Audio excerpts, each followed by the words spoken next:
दोस्तों वैसे तो दुनिया में कई ऐसे रहस्य छुपे हुए हैं और वैज्ञानिक भी खोज में लगे हुए हैं। और दोस्तों उन्हीं रहस्यों में से आज हम बात करने वाले हैं चांद के बारे में। दोस्तों वीडियो की शुरुआत करते हैं और वीडियो में एंड तक बने रहना। और दोस्तों अभी तक आपने हमारे चैनल को सब्सक्राइब नहीं किया है तो जरूर कर ले। चंद्रमा के रहस्यों की सुर्खियों में आने वाले वजह चंद्रमा के विक्रम लैंडर का सफलतापूर्वक चंद्रमा के दक्षिण ध्रुव पर पहुंचना। इससे चंद्रमा के कई रहस्य सुलझने की उम्मीद है। 50 साल से भी ज्यादा पहले चंद्रमा पर नासा के अपोलो अभियान के जरिए 1 दर्जन गए अमेरिका यात्री गए थे। उसे 6 रहस्य अनसुलझे ही है और सुलझने का इंतजार कर रहे हैं। भारत के चंद्रयान अभियान की चंद्रमा के दक्षिण ध्रुव पर उतरने की सफलता में एक बार फिर चंद्रमा और उससे जुड़ी खासियतों को चर्चा में ले लिया है। भारत चंद्रमा के इस रहस्यमय इलाके जाने वाला पहला देश और चांद पर रोवर उतारने वाला चौथा देश बन गया है।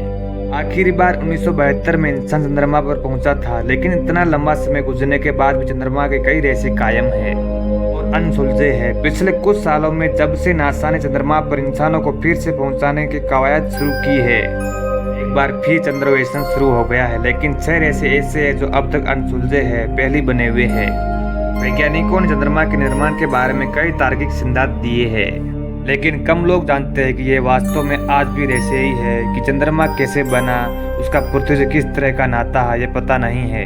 अपोलो 11 से लाए गए चंद्रमा की चट्टानों और मिट्टी के नमूनों में काफी कुछ जानकारी दी है और उसके आधार पर वैज्ञानिकों की एक सबसे मजबूत धारणा भी बनी है। लेकिन सच यही है कि यह पर्याप्त नहीं है, इसके सवालों के जवाब मिलने अभी बाकी है। यहाँ तक कि 10 साल पहले चंद्रमा के दक्षिण ध्रुव पर पानी की उपस्थिति ने मामले को सुलझाने के बजाय उलझाया ही है। चंद्रमा का दूसरा सबसे बड़ा रहस्य वहां पर पानी का होना है। 2008 में भारत के चंद्रयान 1 ने वहां के दक्षिण ध्रुव पर भारी मात्रा में बर्फ के रूप में पानी की उपस्थिति होने के स्पष्ट संकेत दिए थे। इससे भविष्य में चंद्रमा पर लंबे समय के लिए इंसानों को भेजे जाने की संभावनाओं का बहुत बल मिला है।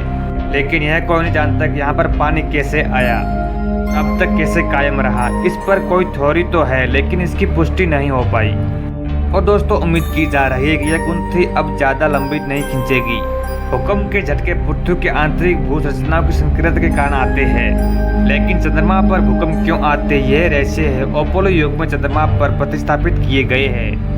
सीजियोमीटर 1969 से 1970 में इनका मापन किया गया था, जिससे पता चलता है कि चंद्रमा भूरंभीय तौर पर सक्रिय है। लेकिन चंद्रमा पर भूकंप क्यों आते हैं ये एक रहस्य ही बना हुआ है।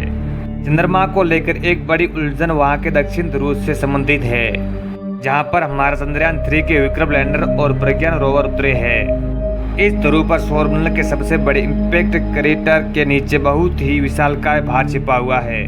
वैज्ञानिकों को इसका जरा सा भी अंदेशा नहीं है कि वहाँ क्या है, लेकिन वह इतना बड़ा जरूर है जो चंद्रमा के द्वारा लगने वाले गुरुत्वाकर्षण बल को प्रभावित कर रहा है। अटकेन बेसी नाम की ये जगह बहुत से सवाल पैदा करती है जिनके जवाब नहीं मिल रहे हैं। चंद्रमा ऐसा प्राकृतिक उपग्रह है जो ज्वारीय तौर पर पृथ्वी से इस तरह से बंधा हुआ है कि उसका एक ही हिस्सा पृथ्वी पर दिखता है, यानी इसके पृथ्वी की परिक्रमा का समय और खुद का घूर्णन का समय एक ही है, जिससे हमेशा इसका एक ही हिस्सा पृथ्वी की ओर रहता है। लेकिन ऐसा क्यों है और कैसे ये आज तक रहस्य बना हुआ है।